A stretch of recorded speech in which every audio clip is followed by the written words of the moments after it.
স্বামীর সংসার ছেড়ে এসেও প্রাণে রক্ষা পেলেন না সুমাইয়া আক্তার শ্যামলী। বাবার বাড়িতে সাবেক স্বামীর দেওয়া আগুনে ঝলসে মৃত্যু হলো তার।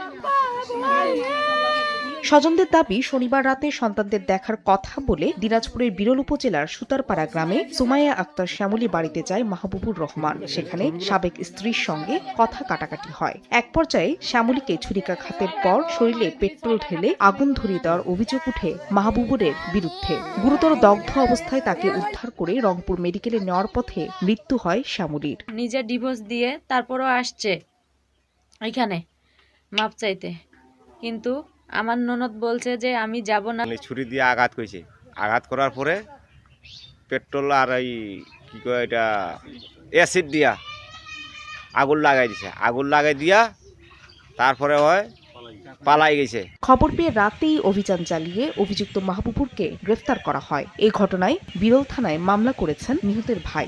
এই ঘটনার যে কালপিট, যে অপরাধী, তাকে আমরা দিনাজপুর থেকে অ্যারেস্ট করছি। তার নাম হচ্ছে মাহবুবুর। প্রায় 2 মাস আগে অভিযুক্ত মাহবুবুরের সঙ্গে শ্যামলীর বিবাহ বিচ্ছেদ হয়। তাদের ঘরে 5 বছরের ছেলে ও 3 বছরের মেয়ে সন্তান রয়েছে।